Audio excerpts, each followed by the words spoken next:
Welcome to People Deserve to Live. I'm Sam. And I'm Shireen. Today, we're doing something a little different. Instead of focusing on one conflict, we're looking across several of the world's major wars and humanitarian crises, from the Middle East to Sudan to Ukraine. Our purpose is not to decide which side is right or wrong.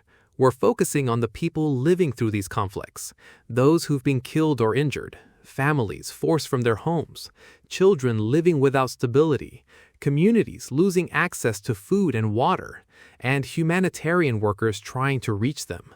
And because this is an active and rapidly changing situation, casualty numbers should always be treated carefully.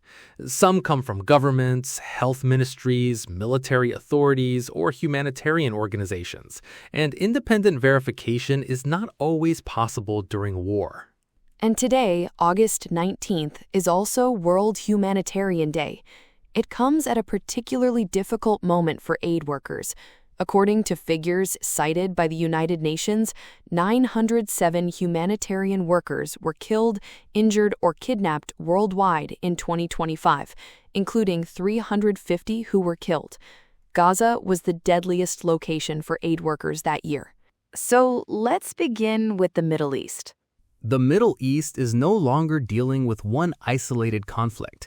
Gaza, Lebanon, Iran, Yemen, the Red Sea, and the Gulf are now connected by military escalation, damaged trade routes, and stalled diplomacy. Let's start with Gaza. On August 19, Palestinian medics said an Israeli airstrike on a municipal police headquarters killed 9 Palestinians and wounded 15 others. According to the Hamas-led Interior Ministry, those killed included 8 senior police officers and a 13-year-old girl who was nearby. Israel's military said Hamas militants were operating from the police station and that they were the target. A separate strike in the Nusayrat refugee camp killed another Palestinian. The previous day, medics reported at least 7 Palestinians, including a child, killed in a strike on a beachfront cafe. Israel said that strike targeted Hamas commanders. And this is happening despite a ceasefire? Yes, a ceasefire reached in October 2025 brought an end to the largest-scale fighting, but it did not end the violence. According to Gaza health authorities and the Israeli military, more than 1,200 Palestinians and 4 Israeli soldiers have been killed in Gaza since that ceasefire. Reuters reports that more than 73,000 Palestinians have been killed since the Gaza war began in 2023. Those numbers tell us about deaths, but not everything about the humanitarian situation. The United Nations says most people in Gaza remain internally displaced. An assessment cited by OCHA found that in early July, about 90% of the population was experiencing moderate to high water insecurity. Families are still living with damaged infrastructure, inadequate shelter, and uncertainty over whether another major escalation will occur. And there was another significant development today involving the killing of civilians and rescue workers. Yes, Israel's military announced a criminal investigation into the killing of 5-year-old Hind Rajab and members of her family in Gaza in 2024. The military acknowledged that its forces fired on their vehicle. It is also investigating the deaths of 15 Palestinian emergency workers in another incident in 2025. Those investigations do not erase what happened, but accountability for civilian deaths is an important humanitarian issue in every conflict. Gaza is only one part of the regional crisis. What is happening between Iran and the United States? Diplomacy appears to have stalled again. On August 18, the U.S. president said that no talks with Iran were taking place and none were scheduled. Iran, meanwhile, said the Strait of Hormuz would remain closed until conditions from an earlier interim agreement were fulfilled.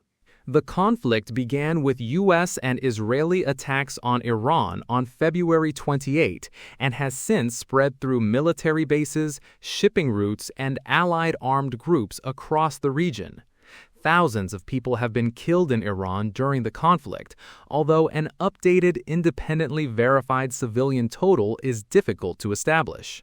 And the Strait of Hormuz might sound like an economic issue, but there is a humanitarian side to it too.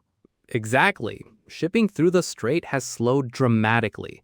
On Tuesday, only 6 commodity vessels crossed, compared with a recent average of around 11 per day.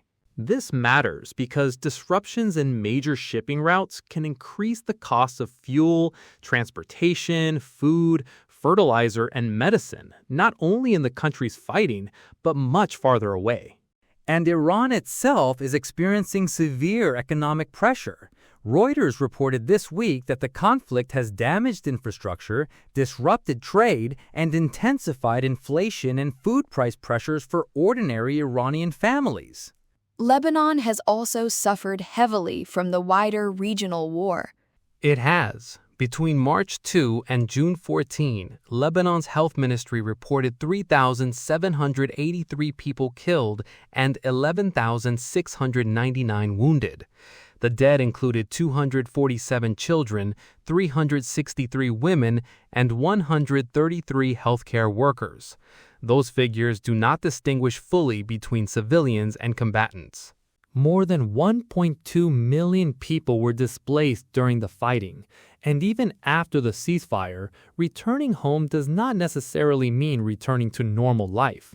More than 90,000 housing units were damaged or destroyed, and tens of thousands of people have remained displaced because their homes are gone, or because they cannot safely return to their communities.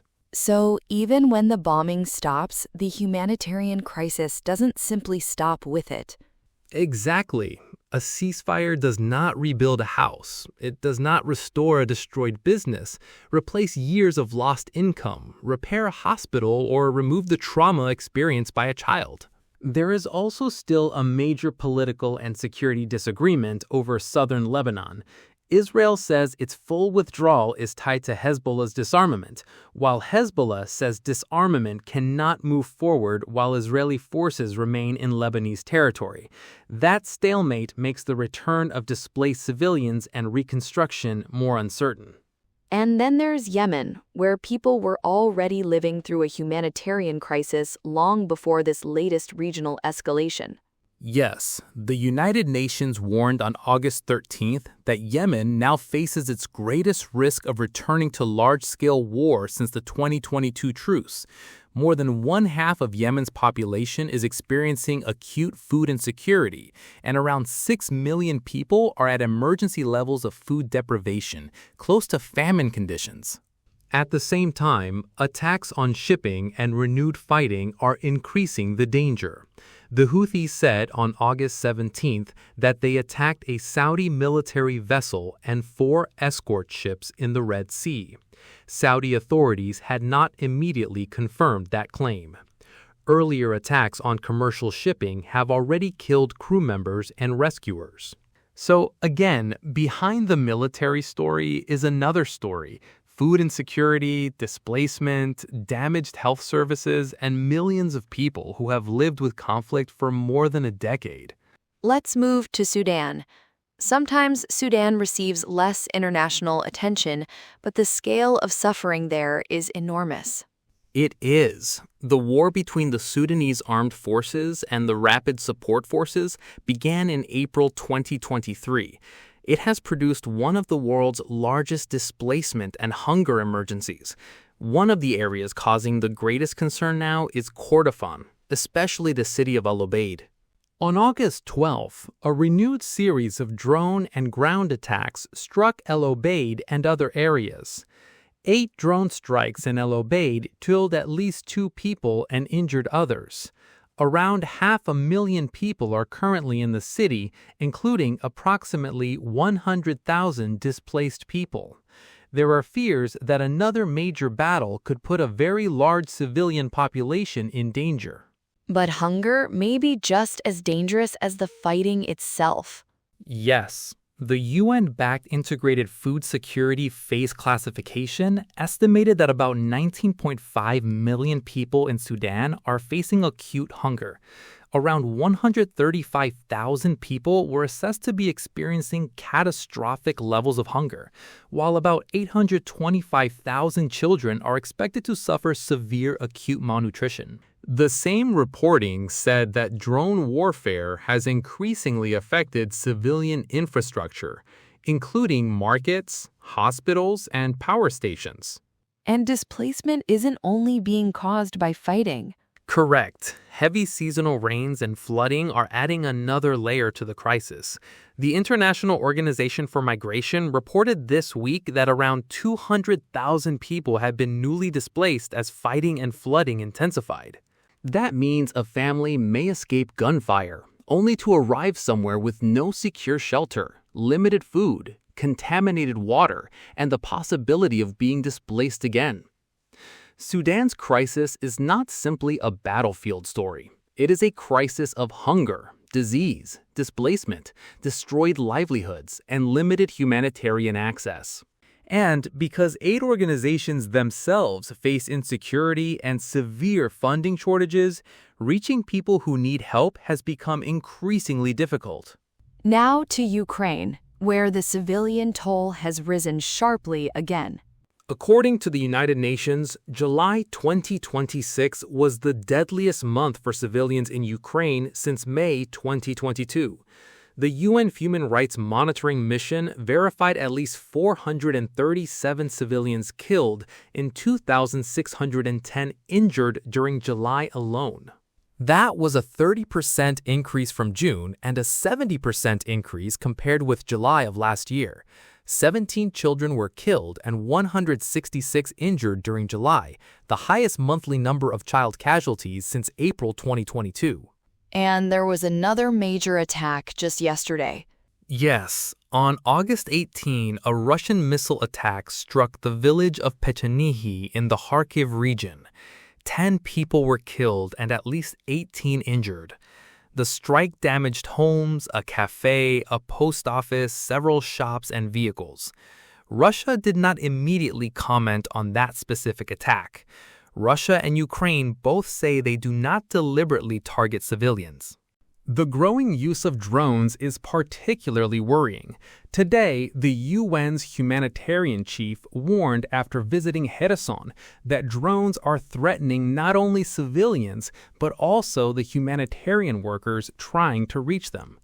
Aid vehicles, public transport, and people carrying out ordinary activities near frontline areas face increasing danger. And as winter approaches, damaged infrastructure becomes even more serious. Exactly. The United Nations says damage to electricity, gas, and water systems could leave millions vulnerable during the coming winter. The UN says it needs more than $2 billion for its prioritized humanitarian response in Ukraine this year. There was, however, one humanitarian development today that brought families some relief. Russia and Ukraine exchanged 103 prisoners of war each, returning 206 people in total. Another exchange is expected later this month. It does not end the war, but for the families involved, one person coming home can mean everything. When we look at the Middle East, Sudan, and Ukraine together, they are very different wars, different histories, different governments, different armed groups, but the humanitarian patterns are surprisingly similar. Homes become battlefields. Hospitals struggle to function. Water and electricity systems are damaged. Families lose their income. Children lose months or years of education. People flee once, then sometimes flee again. And humanitarian workers increasingly find themselves in danger while trying to help. In 2025, the number of humanitarian personnel killed, wounded, or kidnapped around the world reached a record high.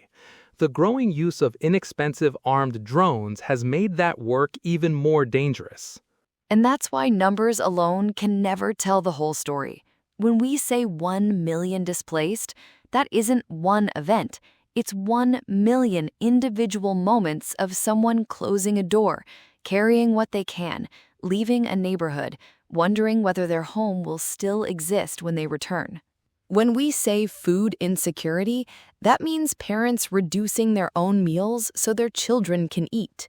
When we say infrastructure damage, that can mean a hospital without power, a family without clean water, or an elderly person unable to get medicine. We don't believe that caring about civilians in one place requires caring less about civilians somewhere else.